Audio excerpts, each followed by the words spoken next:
Ini lihat kata-kata Allah. Lima takuluna ma la taf'alun. Janganlah kau mengatakan sesuatu yang kamu tidak kerjakan.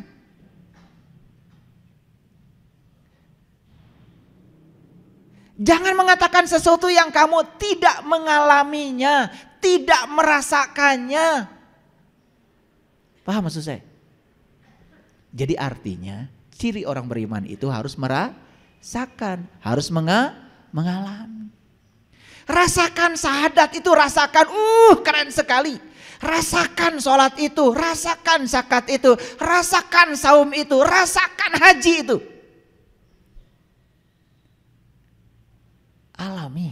Alami. Rukun Islam yang 5 itu manunggal dalam diri kita menjadi rasa. Bagi yang tahu. Syahadat di situ. Salat di situ, zakat situ, saum situ, haji juga situ. Bahkan secara hakikat, haji itu bisa lakukan setiap saat. Kenapa? Kan Allah bilang, langit dan bumi tidak akan cukup menampung zatku. Dan kolbunya orang yang beriman, itulah rumahku. Jadi kalau kolbu itu adalah rumahnya Allah, berarti kita bisa berkunjung ke rumah Allah setiap saat kapanpun kita mau. Kalian nunggu aja 35 tahun. Kalau sempat ke sana alhamdulillah. Berarti kita sempurna syariatnya, sempurna hakikatnya. Daripada nunggu ke sana, ya sudah kunjungi aja yang dekat sini. Kan Allah bilang, aku bersamamu lebih dekat kepadamu daripada urat nadi lehermu. Allah mengatakan li ilafi Quraisy ilafihim rihlatas sitai wassaif falyabudu rabb hadzal bait. Sembah yang punya rumah, jangan sembah rumah. Paham? Sok atuh, sok.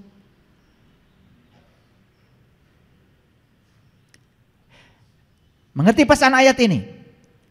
Dan ternyata yang bisa menceritakan sesuatu yang dialami hanya orang beriman. Kalau tidak punya iman, tidak bisa menceritakan sesuatu pada orang lain. Dia belum mengalami. Rukun iman ada 6. Iman sama Allah, alami. Iman sama malaikat, alami. Cari malaikat itu yang mana. Jangan cukup, malaikat makhluk yang terbuat dari cahaya. Emang kita bukan dari cahaya? Bukankah ruh itu juga cahaya yang ditiupkan Allah pada diri kita? Tuh kan. Kalau dalam ngajinya kan nanti ketemu. Iman pada kitab, iman pada rasul, iman pada qada dan qadar, iman pada hari kebangkitan. Kapan kita mau bangkit? Saya tanya, kata bangkit dipakai oleh orang yang sukses atau orang yang sedang bangkrut? Jawab dulu. Kata bangkit selama ini dipakai untuk orang yang sukses atau bangkrut? Betul? Jadi kalau gitu yang mengalami hari kebangkitan tuh siapa? Yang sukses atau yang bangkrut? Yang sadar atau yang tidak sadar? Nah itu. Kalau kita tidak sadar hari ini, sok bangkit, ayeuna, itu hari kebangkitan.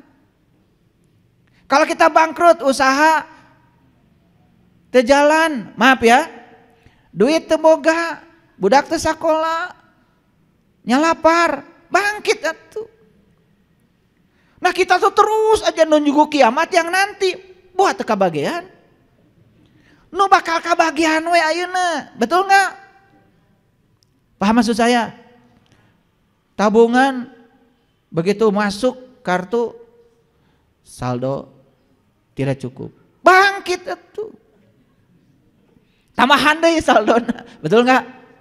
Jadi hari kebangkitan itu, kata-kata bangkit itu cocok buat orang yang sedang terpuruk. Ketika sedang terpuruk, bangkit. Karena orang yang sedang bangkit tidak mungkin disuruh bangkit. Makanya hari kebangkitan itu sebetulnya cocok buat diri-diri kita. Oh, saya hari ini belum tahu, saya pengen tahu, bangkit. Oh, saya sekarang tahu, kalau saya tidak tahu, bangkit. Oh, sholat saya selama ini ngador. Begitu Allahu Akbar, brai. Segala kepikiran. Bangkit atuh rek iraha sholat khusuna. Kapan aqimis sholata li zikri itu akan dicapai oleh kita? Bangkit. Yuk lihat saya semuanya. Jadi bangkit itu cocok buat orang yang menyadari kalau dia sedang terpuruk. Terpuruk dalam spiritual, bangkit. Terpuruk dalam ekonomi, bangkit. Rumah tangga ancur-ancuran, banyak konflik, bangkit. Kira-kira kita yang di sini bagus nggak kalau bangkit? Nah, iya. Sebetulnya saya males nanya juga. Ya memang ini sedang terpuruk. Makanya cocok kan bangkit? Iya. Nggak usah nunggu nanti mah kumangke we. Karena hidup itu hari ini, di sini sekarang. Makanya kalau mau bangkit jangan nunggu nanti, sekarang. Nih saya kasih tahu. 5 hal kan yang tidak boleh kita lakukan dalam hidup. 1, jangan mengatakan saya tidak bisa. 2, jangan mengatakan tidak mungkin. 3, jangan mengatakan saya sudah tahu. 4, jangan pernah mengatakan nanti saja. 4 larangan kalau bagi saya. Maka saya tidak pernah mengatakan saya tidak bisa. Kenapa? La haula wala quwata illa billah. Saya bersama Allah yang maha segalanya. Kalau bersama dengan dia, apa yang dia tidak bisa? Bismillah, hadirkan Allah dalam diri kita. Apa yang dia tidak bisa? Yang kedua, jangan berkata tidak mungkin. Begitu kita berkata tidak mungkin, tidak ada keajaiban dalam hidup kita. Karena keajaiban hanya bagi mereka yang selalu berpikir mungkin. Rumah bagus, pasti saya punya. Mobil bagus, pasti saya punya. Makanya orang yang optimis, mobil can boga oge, geus nyieun garasi. Kalian tertawa, ini dianggap banyolan, ini diajarkan dalam psikologi. Baca buku The Secret yang ditulis oleh Rhonda, baca buku The Power, The Hero. Itu diajarkan. CEO tingkat dunia itu bermula dari latihan yang semacam itu.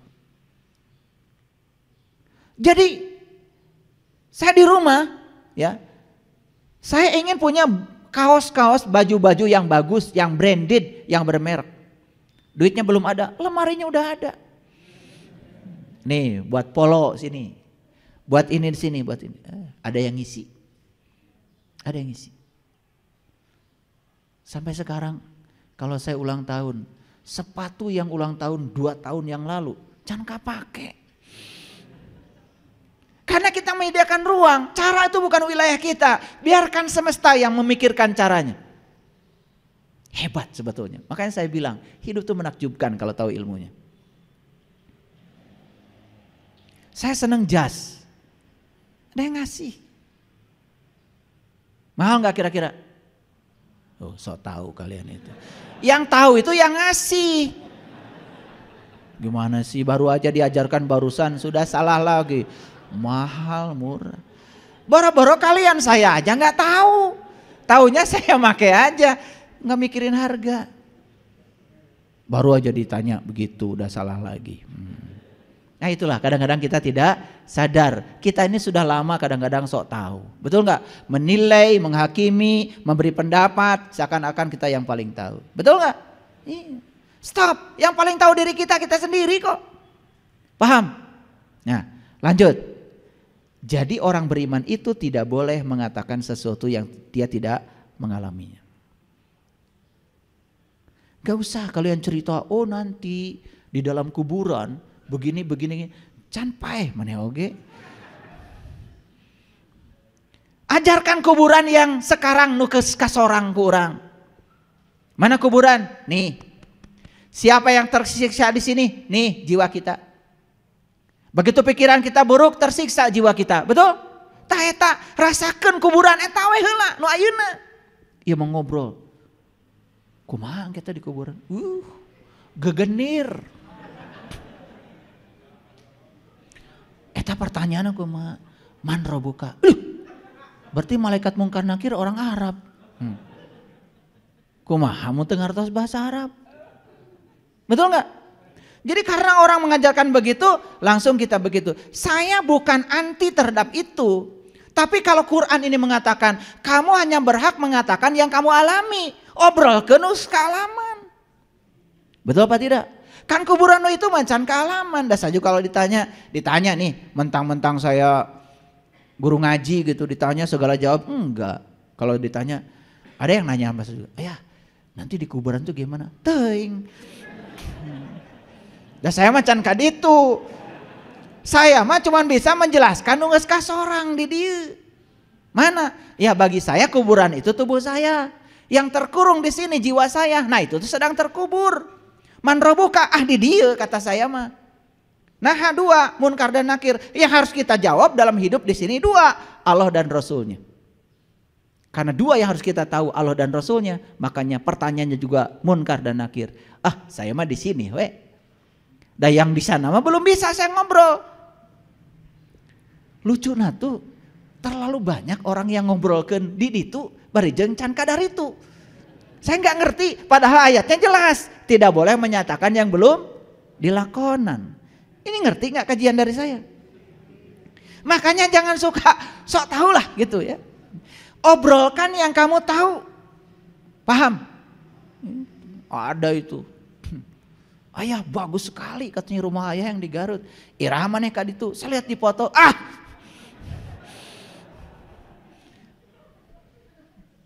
Foto mah diedit. Itu teh bilik padahal sebetulnya mah diedit pakai tembok. Ari can kaditu mah tuh ngobrol. Paham ya? Ini batasan ini penting supaya kita tidak kotor jiwanya. Kan kita tuh biasa membodoh-bodohi orang, betul nggak?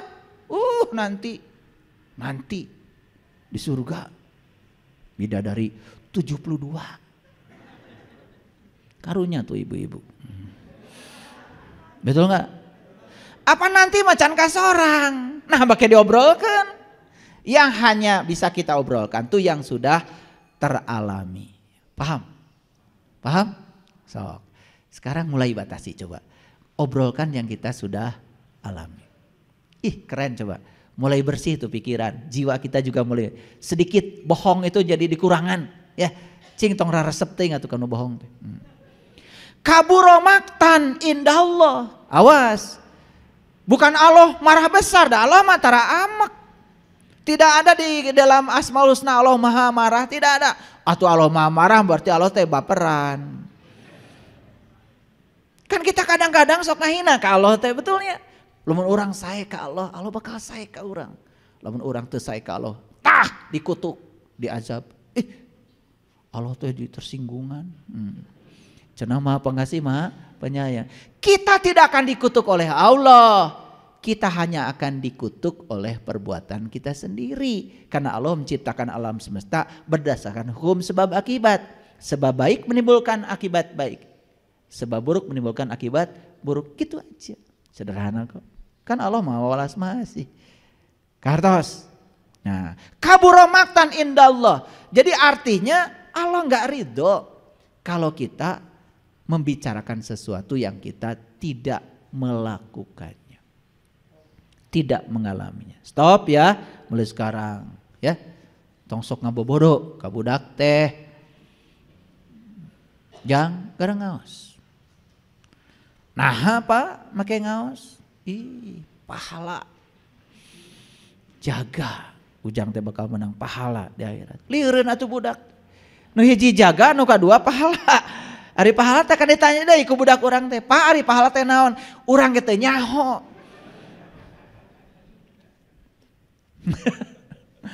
Makanya obrolkan yang bisa dipahami. Coba perintahkan. Sing menang wudu maneh teh. Nah apa bagian? Bersih teh. Bersih, banget maneh bersih. Gitu, cahayaan, gitu kan? Kan kulit itu perlu air. Gitu, ya. Yang sederhana dulu, jangan langsung dikaitkan dengan pahala. Sederhana dulu. Coba. Pasti anak kita akan melakukannya. Oh iya, ternyata wudhu secara kesehatan juga bagus. Tingkatkan lagi nanti.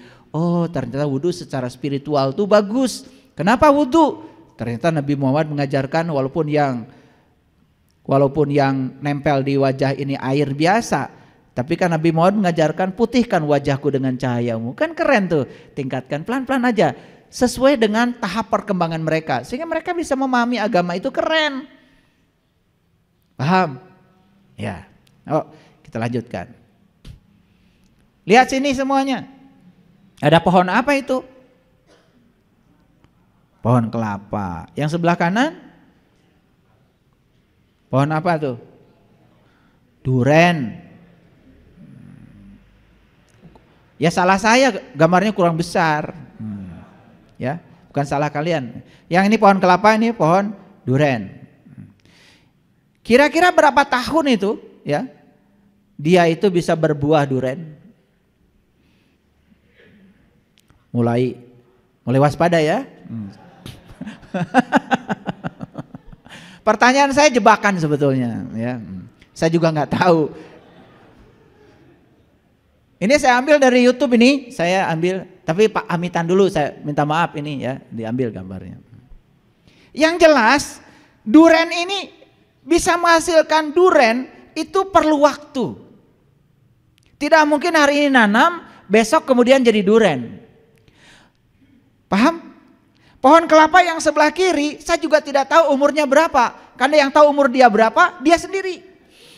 Yang jelas, dia tuh sampai berbuah kelapa serimbun itu perlu waktu. Setuju? Oke. Siapa yang menumbuhkan ini? Jelas, dia sang Maha Pencipta, sang kehadiran. Yang kehadirannya sudah cukup membuat ini tumbuh. Dan yang luar biasanya, alam ini mengajarkan kepada kita, jangan terburu-buru, jangan terburu-buru, jangan terburu-buru, nanti juga sampai. Jadi saya ingin membandingkan saja dengan manusia yang mengatakan dirinya makhluk paling mulia, yang selalu terburu-buru, hayang gancang bisa, hayang gancang benghar, ari gawe mung. Tidak lebih mulia daripada pohon ini. Coba perhatikan keluar ke sana. Lihat semua di sana. Di sana ada pohon mangga. Hidup nggak sekarang pohon mangga? Berubah nggak pohon mangga sekarang? Kelihatan perubahannya? Gak kelihatan. Saking lembutnya Allah bekerja sampai perubahannya gak kelihatan. Baru kita bisa melihat dalam kurun waktu yang panjang. Setahun, 2 tahun, loh geus buahan ta? Tuh. Betul? Apa yang kita bisa petik dari sini? Ini sesuai dengan judul yang saya sampaikan. Jangan belajar spiritual, belajar kesadaran, naik eskalator. Itu bukan jalan kita. Lewat anak tangga. Nikmati setiap momen kehidupan, tangkap setiap pesannya.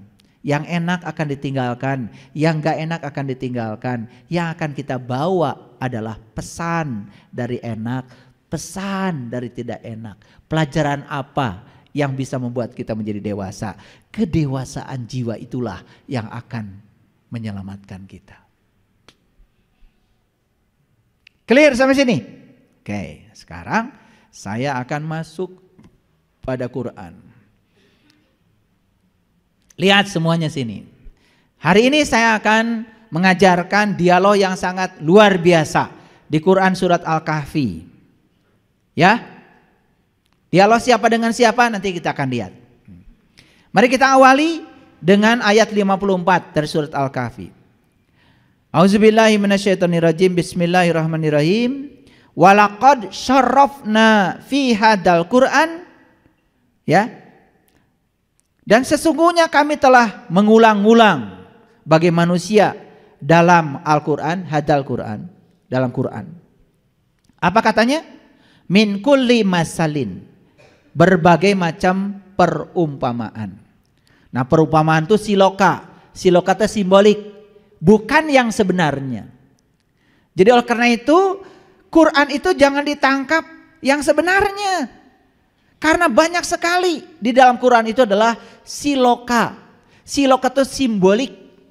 Dan simbolik siloka itu baru akan bisa dipahami kalau kita sudah mengalami langsung pengalamannya. Oke. Pesan ini sudah nyampe? Oke.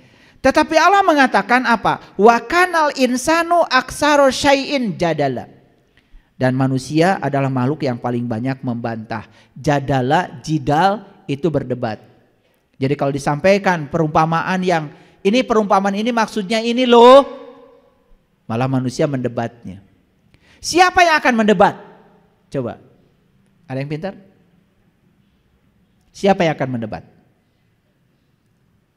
Yang belum mengalami. Ngerti maksud saya? Saya bawa jeruk. Saya bilang, ini jeruk Garut loh. Manis. Wangi. Karena saya sudah mengalami. Ada orang yang belum mengalami jeruk Garut. Rasanya seperti apa? Wajar nggak kalau mereka mendebat? Wajar? Terima nggak debatnya?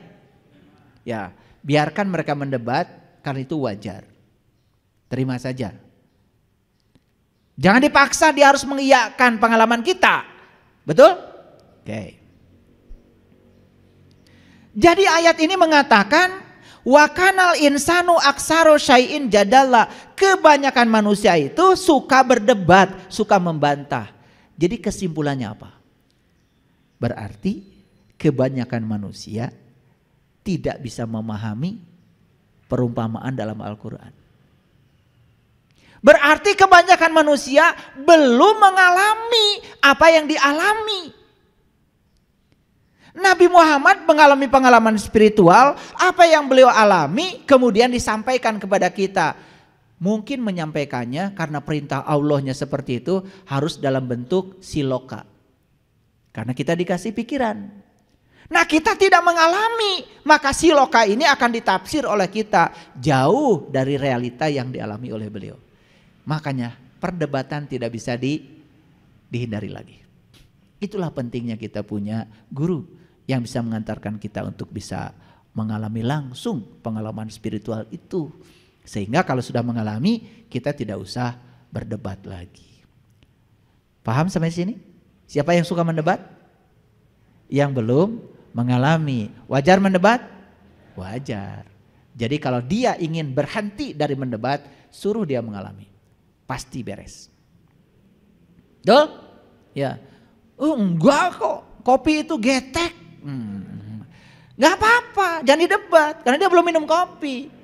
Begitu diajarkan minum kopi, oh ternyata kopi itu begini rasanya. Oh saya salah, kemarin saya bilang kopi itu ternyata bukan geli. Nah, sehingga sampai kesadaran itu. Oke, lanjut dulu, paham pelan-pelan ya. Dan tidak ada satupun yang menghalangi manusia dari beriman ketika petunjuk telah datang kepada mereka. Jadi kalau hidayah itu sudah datang pada dia, karena dia menghendaki hidayah itu, tidak ada yang bisa menghalangi. Mau suami, mau istri, tidak bisa. Dan dari memohon ampun kepada Tuhannya, kecuali datangnya hukum, ya, bagi umat-umat yang dahulu atau datangnya azab terhadap mereka dengan nyata. Sekali lagi, azab itu bukan dari Allah. Azab itu dari sebab yang ditimbulkan oleh kita sendiri. Allah sang kehadiran, sang fasilitator memfasilitasi apa saja yang kita mau. Makanya hati-hati dengan pikiran. Ya, oke. Lanjut dulu. Wa ma nursilul mursalin ya illa mubasyirina wa mundirin. Dan tidaklah kami mengutus para utusan kecuali dua, membawa berita gembira dan sebagai pemberi peringatan. Jadi para utusan itu datang ke dunia bukan untuk menakut-nakuti, bukan untuk merayu-rayu, tetapi menyampaikan berita gembira dan peringatan. Berarti berita gembiranya harus dirasakan atau cukup berita saja? Nah, nih. Nabi Musa Rasul bukan? Rasul. Nah, Nabi Musa kan di Quran diabadikan di surat Al-A'raf ayat 143. Ya Tuhanku, nampakkanlah diri Engkau kepadaku agar aku dapat melihatmu. Itu permintaan Musa. Bla bla bla bla bla bla. Terus akhirnya Musa mengalami pengalaman spiritual. Karena di situ dikatakan falamma tajalla rabbuhu lil jabal. Lalu Tuhan bertajalli, menampakkan diri pada Musa di puncak kesadarannya Musa. Bahasa Qur'annya di gunung. Dan saat itu Musa mengatakan qala subhanaka tubtu ilaika wa ana awwalul mu'minin. Maha suci Engkau ya Allah, aku kembali kepada engkau dan inilah awal aku beriman. Nah, Musa mengalami itu. Ayat ini oleh Allah disampaikan pada siapa? Pada Nabi Muhammad. Berarti Nabi Muhammad mengalami nggak pengalaman itu? Oleh Nabi Muhammad ayat ini disampaikan kepada kita. Berarti kita pun harus mengalami. Jadi berita gembiranya itu cukup berita atau pengalaman? Nah, saya tanya sama kalian, mau berita aja atau mau mengalami? Jadi kalau kita berita saja, apakah bahagia? Saya cuman bilang lucu aja, kalau kalian dapat berita saja sudah bahagia. Harusnya bahagia itu rasa yang dialami Musa, kita merasakannya. Itulah yang disebut dengan learning to be, menjadi Musa. Jangan cerita Musa. Kalau cerita Musa kata Gus Dur, dongeng saja tentang Musa. Cuman pintar dongeng tentang Musa, tapi kita tidak mengalami pengalamannya Musa. Itulah pentingnya kita mengalami. Jadi sebetulnya iman itu harus diawali dengan proses mengalami. Jadi setuju ya kalau kesadaran itu dibangun lewat anak tangga, bukan lewat eskalator. Paham ya? Oke. Tetapi orang-orang kafir, ini dikatakan, wayujadilul ladzina kafaru. Tapi orang-orang kafir, siapa orang kafir? Awas. Kalau dengar kata kafir di Quran jangan langsung nunjuk pada orang lain yang berbeda keyakinan dengan kita. Karena kafir itu bahasa artinya tertutup. Tertutup apanya? Tertutup penglihatannya, kolbunya belum digunakan untuk memahami, melihat dan mendengar. Coba kalau ngaji ke dalam, oh jangan-jangan yang masih tertutup saya. Kan enak itu daripada nunjuk-nunjuk orang. Paham ya? Oke. Nah di sini dikatakan wa yujadilul ladzina kafaru bil batil liyudhidu bihil haq. Ya. Tapi orang-orang yang tertutup membantah dengan batil. Dan agar dengan demikian mereka dapat melenyapkan yang hak. Wajar? Wajar. Kan belum mengalami. Betul nggak? Jadi kalau dibantah oleh yang belum mengalami, jangan marah. Mau disebut orang pintar? Mau disebut orang pintar? Jadi orang pintar satu, bisa menerima orang bodoh apa adanya karena dia pernah bodoh. Kan orang bodoh kasihan belum pernah pintar. Paham? Mau disebut orang sadar? Mau? Cirinya apa? Bisa menerima orang yang tidak sadar apa adanya. Karena yang tidak sadar kasihan belum pernah sadar. Kan kalian pernah tidak sadar. Oke, ini yang terakhir nih agak berat pertanyaannya. Mau menerima orang yang tidak waras?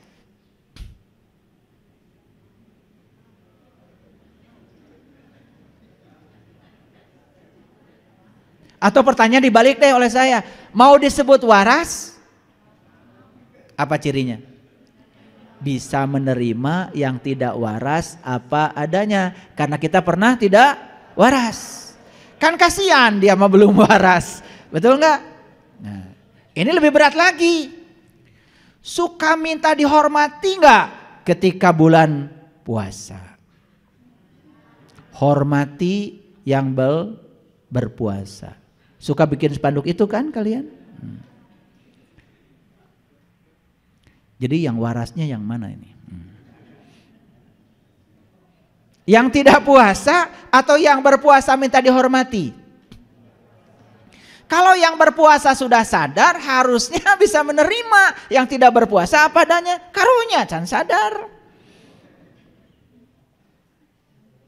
Kalian suka bikin, wah tiap masjid hormati yang sedang berpuasa. Sampai sholat pun kalian minta dihormati. Awas, sedang sholat. Waduh. Kalau kalian hebat, salah maneh. Can tahu ilmunya, betul nggak? Hebat itu karena kita tidak punya fokus. Karena kita bisa ingat pada Allah, belum tahu. Akhirnya ketika ada yang masuk dari telinga, dari mata semua, jadi kepikiran, diolah. Salah saha? Bukan salah kalian, salah maneh. Jadi lucu, sampai mau sholat pun orang yang tidak sholat harus hormat sama dia. Betul? Di rumah, barudak. Marek sholat heula, kadenya ulah ribut. Sok ebat. Bukan cari ilmu supaya tidak ebat. Malah mengkondisikan supaya anak-anak semua aridar teker sholat budak teh. Nu nakol itu nakol ieu. Atuh geus sholat teh langsung nyerentel. Jebrot. Eta geus sholat. Nenggelan budak. Bagus? Siapa yang suka begitu? Siapa? Cenah rumah saeun. Anak lagi disalahkan. Marane teh ganeng urang keur sholat ebat. Tuh. Coba kalau anaknya cerdas. Salah ibu, salah bapak. Nah, keur sholat masih ngadengekeun anu teu sholat. Betul apa tidak? Coba, nih saya kasih tahu ya. Kalau kita sudah plak di situ, aqimis sholata lizikri, menyadari kehadiran dia sepenuhnya. Aduh, punten ibu bapak, rek ribut sakumaha ge teu kadangu. Nikmat we. Malah tatabuhan barudak teh jadi alus. Ya. Oke. Dan siapakah yang lebih zalim daripada orang yang telah diperingatkan dengan tanda-tanda Tuhannya, lalu dia berpaling daripadanya dan melupakan apa yang telah dikerjakan oleh kedua tangannya.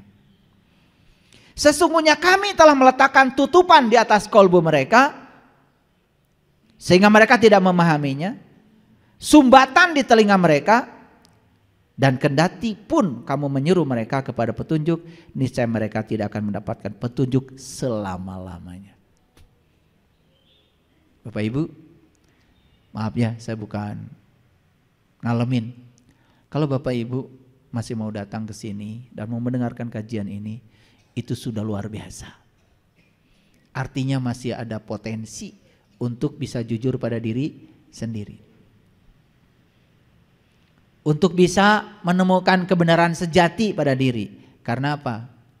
Ini artinya semua sumbatan-sumbatan yang ada di sini itu oleh Allah sekarang dibukakan untuk kita. Karena kalau sumbatan-sumbatan itu ada sekarang di sini, merasa paling benar, merasa paling hebat, merasa itu, merasa ini, merasa siapa, saya yakin tidak ada di sini. Saya pastikan orang yang ada di sini adalah orang yang tahu kalau dirinya tidak tahu. Dan pasti mencari tahu. Tapi orang yang tidak tahu, kalau dirinya tidak tahu, dan tidak akan pernah mencari tahu. Paling juga dia akan mengklaim, saya sudah tahu. Makanya begitu kita mengklaim saya sudah tahu, kita akan kehilangan mendapatkan ilmu-ilmu baru dalam hidup. Itulah pentingnya kita selalu kosong. Saya ketemu banyak guru di dunia ini. Karena saya selalu mengosongkan diri saya. Saya kalau di hadapan guru saya menjadi pengemis. Saya tidak pernah mendebatnya, saya tidak pernah melawannya, saya bakti saja sepenuhnya. Kenapa? Saya percaya guru-guru sejati itu tidak pernah menjelaskan. Guru-guru sejati hanya mengajarkan untuk mengalami sendiri. Kita yang akan menjelaskan langsung dari pengalaman kita. Makanya guru yang sejati ditanya apapun tidak pernah menjelaskan. Nanti kamu di tingkat amalmu akan mengalami sendiri. Karena guru yang sebenarnya ada dalam diri kita. Guru-guru sejati hanya mengantarkan kita untuk bertemu dengan guru sejati yang ada dalam diri kita. Kalau kita sudah dapat guru yang dari dalam diri kita, sudah terdengar suaranya, insya Allah itu yang akan mengantarkan kita pada kebenaran. Saya loncat aja ke ayat 66 karena waktu kita terbatas. Musa berkata kepada Khidir, bolehkah aku mengikutimu? Supaya kamu mengajarkan kepadaku ilmu yang benar di antara ilmu-ilmu yang telah diajarkan kepadamu.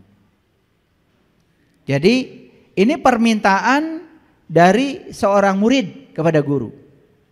Jadi yang jadi murid di sini adalah Musa, gurunya adalah Nabi Khidir. Musa berkata pada Khidir, bolehkah aku mengikutimu supaya kamu mengajarkan kepadaku ilmu yang benar di antara ilmu-ilmu yang telah diajarkan kepadamu. Jadi Musa cuma minta ilmu intinya saja dari sekian banyak ilmu itu. yang sudah diajarkan Allah kepada Khidir. Kemudian ayat selanjutnya, dia menjawab, Khidir menjawab, sesungguhnya kamu sekali-kali tidak akan sanggup sabar bersama aku. Kok bisa nebak ya? Khidir itu tahu kalau Musa tidak akan pernah sabar. Nah, ada kaitan dengan ayat yang tadi. Karena kebanyakan orang itu biasanya hanya ingin belajar dari apa kata orang, tetapi tidak mau belajar dari pengalamannya sendiri. Sedangkan Khidir ini adalah seorang guru sejati yang akan mengajarkan kepada muridnya itu bukan kata-kata tapi pengalaman langsung. Jadi Khidir itu tidak akan mengajarkan Allah adalah, tidak. Kamu mengalami langsung pengalaman tentang Allah. Gitu. Khidir tidak akan mengajarkan malaikat adalah, tidak. Kamu harus mengalami langsung pengalaman tentang malaikat. Itulah guru-guru sejati yang dibutuhkan dalam hidup oleh kita. Kebanyakan yang kita tahu penjelasan. Sedangkan penjelasan itu rangkaian kata-kata yang akan menjauhkan kita dari realita. Tetapi kita tidak diizinkan untuk mengalaminya. Banyakkah yang menjelaskan Allah? Banyak. Tetapi ada nggak orang yang mengajarkan kepada kita gimana cara mengalami Allah? Ada? Jarang. Maaf ya, jarang. Saya sudah kemana-mana cari guru. Cari guru yang menjelaskan banyak. Tapi saya tidak butuh itu. Karena penjelasan itu rangkaian kata-kata bisa jadi menjauhkan dari realita. Yang saya butuhkan adalah pengalaman langsung. Karena kata Quran, orang beriman itu harus mengalami langsung. Clear ya? Nih, lanjut.